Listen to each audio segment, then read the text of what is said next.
আরেকটি গুণে গুণান্বিত। তিনি এমন একটা মসজিদের ইমাম ছিলেন যে মসজিদে কিয়ামত পর্যন্ত এক রাকাত নামাজ পড়লে 50,000 রাকাতের সওয়াব। আমরাও তো মসজিদে নামাজ পড়ি, কত ইমাম নামাজ পড়ায় না, সওয়াব হচ্ছে না কি হচ্ছে আল্লাহ ভালো জানে। আবার মসজিদে লেখা আছে যে এই মসজিদের ভেতরে দুনিয়াবি কথা বলা, এই মসজিদ তো ছোয়াবই নেই। আল্লাহর নবী কোরআন দেয়া 10 বছর মসজিদে মিম্বরে বসে থেকে 12.5 লক্ষ বর্গ মাইল শাসন করতেন। কি হুজুর? হ্যাঁ, তাহলে যে রসুল কোরআন দিয়ে শাসন করছেন, আমরা তো সেই নবীর উম্মত। তা আমাকে কে বুদ্ধি দিল কোরআন বাদ দেয়া বাপ দাদার আইন দিয়ে দেশ চালান লাগবে? সেই দিন তো বাটাম ফাটাচ্ছে। হ্যাঁ হুজুর, কথা কন না আপনি। ইসলামের পক্ষে থাকা এক জিনিস, আর ইসলাম কায়েম করা আর এক জিনিস। এই যে হুজুর স্লোগান দিল না, আমরা ইসলামের পক্ষে থাকতে চাই, শয়তানও বেজার হবে না শুনলে। কারণ ইসলাম কায়েমের পক্ষে স্লোগান দিলে সবাই বেজার। কথা কোন টাকা? এ দেশে ইসলাম যদি খালি কায়েম হতো, যাই যে দল করে যেভাবে চলে কোনো টেনশন নাই, খালি ইসলামটা বিজয় হোক, এটা চালিত আপনি মুসলমান। বাংলাদেশে একজনও মুসলমান নেই, আমিও মুসলমান না, কারণ ইসলাম মানতে পারছি না। এই কথা কোন টাকা? Islam is the complete code of life. ইন্নাদ দীনা ইনদাল্লাহিল ইসলাম। আল্লাহ কোরআনে বলছেন যে আল ইয়াউমা আকমালতু লাকুম দীনাকুম ওয়া আতমামতু আলাইকুম নি'মাতি ওয়া রাদিতু লাকুমুল ইসলামা দীনা। তাও এগুলো ঠিক, এই কাহিনী ঠিকই কয় না বারে। এরা যে কোন গুরুবোধ কি করবে এটাই আমার চিন্তা বেজে গেল। ইসলামকে পরিপূর্ণ করে কে দিয়েছেন? যে ইসলাম পরিপূর্ণ, তার ভেতরে অর্থনীতি, রাজনীতি, সমাজনীতি, কূটনীতি, যুদ্ধনীতি, পররাষ্ট্রনীতি, বিবাহের নীতি, নামাজের নীতি, রোজার নীতি, জাকাতের নীতি, সব বিচার ব্যবস্থার নীতি আছে। ইসলাম হলো পরিপূর্ণ জীবন ব্যবস্থা। ইসলাম অর্থ ধর্ম নয়, ইসলাম অর্থ হলো জীবন ব্যবস্থা, কোড অফ লাইফ। এই জীবন ব্যবস্থা পৃথিবীতে যদি কায়েম হয়, দুনিয়ার হিন্দু, মুসলিম, বৌদ্ধ, খ্রিস্টান কারোর কোনো সমস্যা হবে না। সেই ইসলাম দিয়া আল্লাহ নবী 10 বছর 12.5 লক্ষ বর্গ মাইল শাসন করেছেন, যার পরিধি বাংলাদেশের মতো 27টা রাষ্ট্র একত্রিত করলে যে আয়তন, রসুলের রাজত্বের ততখানি আয়তন। এই রাজ্যের শাসক ছিলেন রসুল, আর এই রসুলের ইমামতিতে মসজিদে নববীতে 10 বছর আল্লাহ রসুল ইমামতি করছেন। ওনার হুজরাখানা যারা হজ করেছেন, ভাই হজ করছেন নাকি? তাহলে রসুলের রওজার থেকে মেম্বার পর্যন্ত 32 ফিট জায়গা। এই হুজরাখানার থেকে আয়েশা সিদ্দিকার ঘর থেকে উনি মিম্বরে গেছেন হাঁটে হাঁটে। যে রাস্তাতে উনি হেঁটে গেছেন, সরকার হেঁটে গেছে মিম্বরে খুতবা দেওয়ার জন্য। আল্লাহু আকবার কর। সেই 32 ফিট জায়গা আল্লাহ তাআলা রসুলের পদাচারণের কারণে রিয়াজুল জান্নায় পরিণত করে দিয়েছে। আর আমাদের দেশের প্রধানমন্ত্রী, এমপি যখন রাষ্ট্রপতিরা আসে, লাল গালিচা পাইরা দেয়। শয়তান তখন কয় জায়গায় শোয়ার জায়গা বাজি। হ্যাঁ কথা কোন কেন? সরকার ইমামতি করছে মসজিদে, আর আমাদের দেশের মসজিদের ইমাম যদি মিম্বর দাঁড়াবে চায়, কত চাকরি শেষ। ইমামকে তুই মিম্বর দাঁড়াবো, ইমাম খালি ভিক্ষা করবি আর খাবি। কত কোন টাকা? আমরা তো ভিক্ষা করার জন্যই লাগিয়েছি। তো বড় বড় মসজিদে নামাজ হয় বাংলাদেশে, শুক্রবার দিন নামাজ হচ্ছে, সেই ইমাম পাগড়ি যেরকম, জুব্বা সেই রকম, আতর সেই রকম, সব টোনটাই। সালাম ফেরানোর পর মাইকের লাউড স্পিকার দিয়ে বলিচ্ছে, ডান দিকে কৌটো আছে, কৌটো,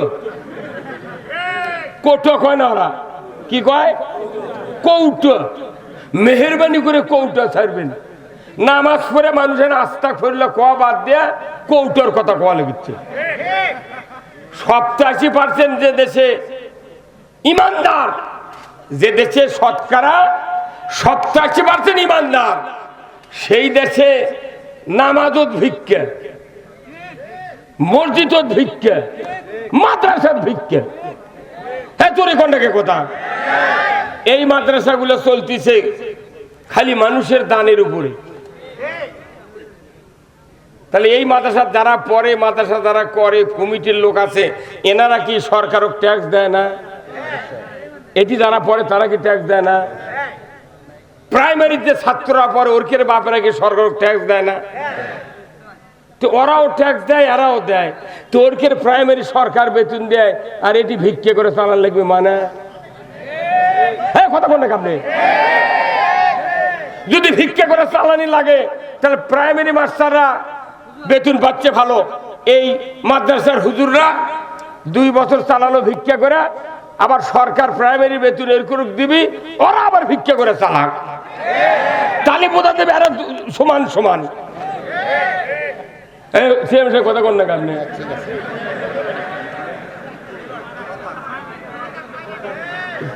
এই যে ইসলাম যে জীবন ব্যবস্থা এই সমাজে কায়েম না থাকার কারণে হুজুররা এখন ভিক্ষার ঝুলি নিয়ে আমরা ঘুরতেছি।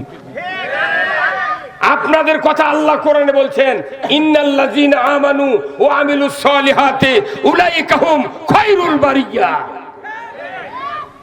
ঈমান আছে, ভালো কাজ করে, এরা সৃষ্টির মধ্যে সেরা।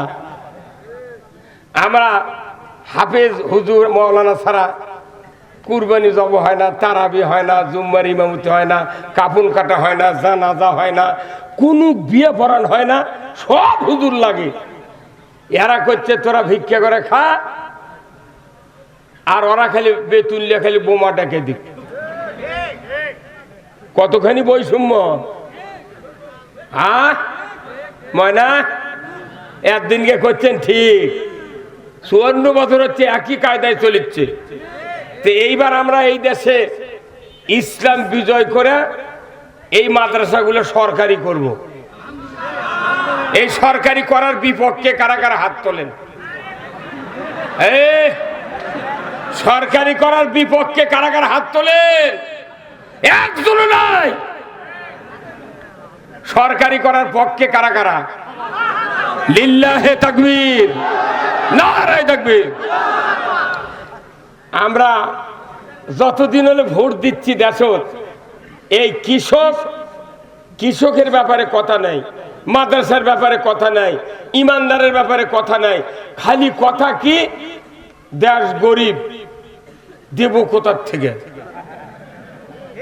এতগুলো টাকা ফ্রিজত থুলু, তারপরে বস্তার মধ্যে থুলু, তার চাউলের হারার মধ্যে থুলু, কোনটি থেকে আসছিল হয় না?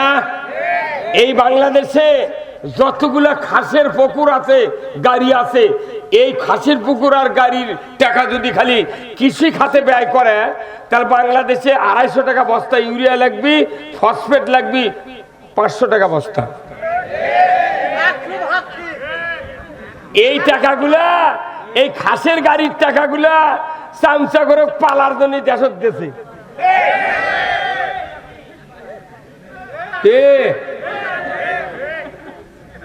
ব্রিটিশ সরকার ভালো আছিল, গরিব মানুষের মাছ মারার জায়গা নেই, ধনী মানুষের পুকুর আছে, ওই খাসের জায়গা জাল খাওয়া দিয়া আত্মক ভাত পাক করে দিয়েছে। কথা ঠিক কিনা? আজকে খাসের জায়গার ভারত কলা লাগানোর কাজ বুদ্ধি নাই, ঘুটা শুকানোর বুদ্ধি নাই, খের পালা দেওয়ার বুদ্ধি নেই। তাহলে আপনি খালি নামাজ রোজা হজ জাকাত মাদ্রাসার বক্তৃতা দিয়ে এই পৃথিবী ভালো হবে না। পৃথিবী ভালো করতে গেলে কোরআনের সব কথা বলতে হবে। কি হ্যাঁ, এই যে আপনাকে এইদিক ধান কাটা দেখলাম, এই কি কয় কালায়ের ওই দিক দেখলাম ধান কাটিছে, কাটেনি? পুনুট মোলামের ওই দিক ধান কাটছে। কৃষি কাজে যে ধান কাটতে যে টাকা খরচ হয়, আর লাগানোর থেকে কান্দা কাটা, নিরেন, সার দেওয়া, কোন তো বড় বড় যারা মন্ত্রী এমপি, এরা কি জীবনে ধানের আবাদ করে? তাহলে ওরা খায় কি? ওরা তো কৃষকের আলু খাচ্ছে, কৃষকের ভাত খাচ্ছে। তাহলে তুই এর কেড়ে চাউলের ভাত খা, তুই সংসদে তুই কৃষকের সারের দাম কমালু না, তুই কীটনাশকের দাম কমালু না, এমএস্টারের দাম কমালু না, তুই কোনো কাম করলু না, তুই করলু কি?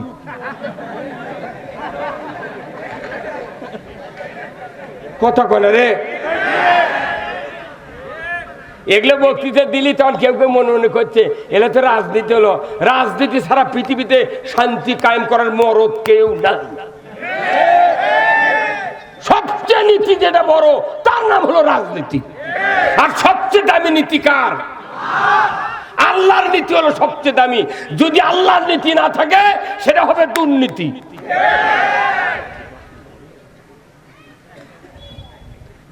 আজকের এই কোরআনের মাহফিলে সম্মানিত সভাপতি আলহাজ মাওলানা মোহাম্মদ রুহুল আমিন, আমার মিতা মুফাসসির হানাইল নোমানিয়া কামিল মাদ্রাসা জয়পুরহাট, আল্লাহ ভাইজানকে দ্বীনের জন্য কবুল করুক, বলুন আমিন।